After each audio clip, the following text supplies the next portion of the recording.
Welcome back to The Explainer. Today, we're diving straight into something that drives absolutely everyone crazy, and that's how to stop wasting so much time on the absolute most repetitive written work in your business.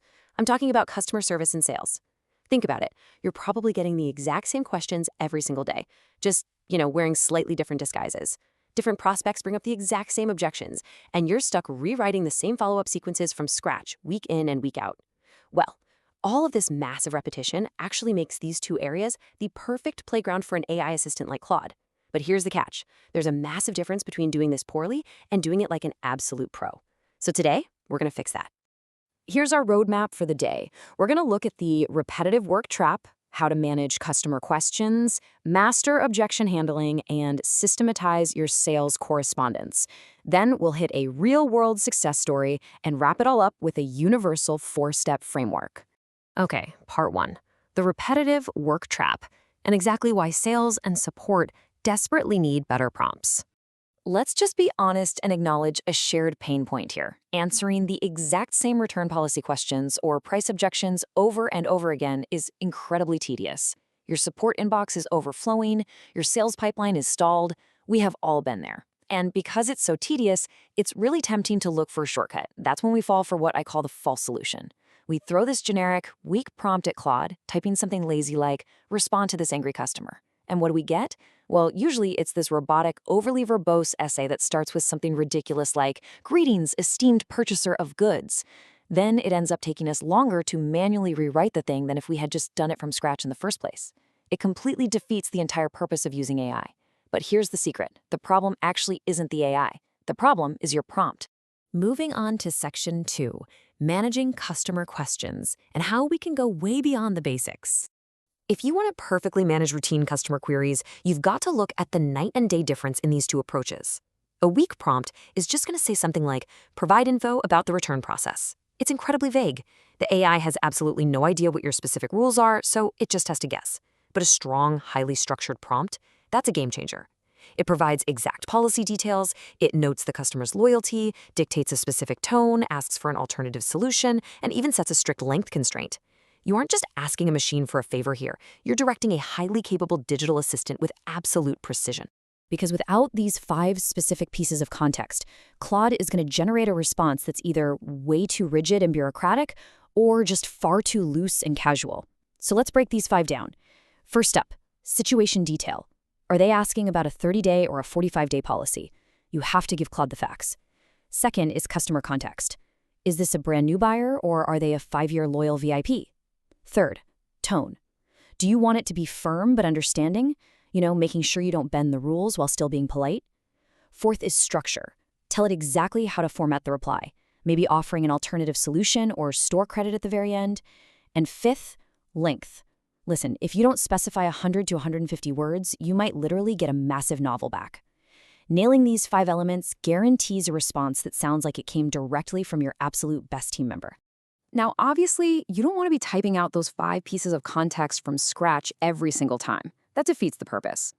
So instead, you set up prompt templates for your most frequent categories. Think things like billing, returns, tech routing, or plan changes. You basically just build a prompt library. Then, when a billing question comes in, your team simply grabs the billing template, drops in the customer-specific details, and lets Claude generate a perfect brand-aligned response in seconds. Honestly, that instant standardization across your entire business, that's where the massive ROI really is. All right, moving to Section 3, Mastering Objection Handling, or How to Win Over Skeptics. Dealing with skeptics is a total art form, and handing that over to AI, well, that requires incredibly tight control. If you use a generic defense, like just asking Claude to write a response to a price objection, it's probably going to spit back a desperate-sounding paragraph that just makes you look weak. No thanks. Instead, you need to arm the AI with a deeply strategic framework. You instruct it to compare your offering to a specific competitor, highlight the real differentiating value of your product, note exactly who the customer profile is, and, this is super crucial, you give it a negative constraint. Now, across the 4 standard sales objection types, sure, the context changes. But the underlying structure of how you prompt Claude, that stays incredibly consistent. If you're dealing with a price objection, you focus on value, not discounts. If it's competition, You emphasize your unique differentiation, but without bashing the other guy.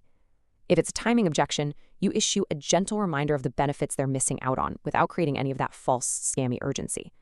And if it's a trust objection, you prompt Claude to provide calm, factual evidence. The point is, in every single scenario, you are defining the exact parameters of how to push back professionally. But I gotta say, the absolute most crucial point in all of this is what we call the explicit prohibition technique. Look closely at this. Do not discuss price directly.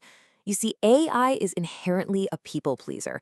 It desperately wants to resolve conflict. So without this explicit prohibition, the AI might accidentally default to taking the easy way out. It might offer an unwanted discount or start apologizing for your premium pricing. So telling Claude exactly what not to do is literally just as important as telling it what to do, especially when you're navigating delicate sales negotiations. Let's jump to Section 4, Systematizing Sales Correspondence for Pipeline Perfection.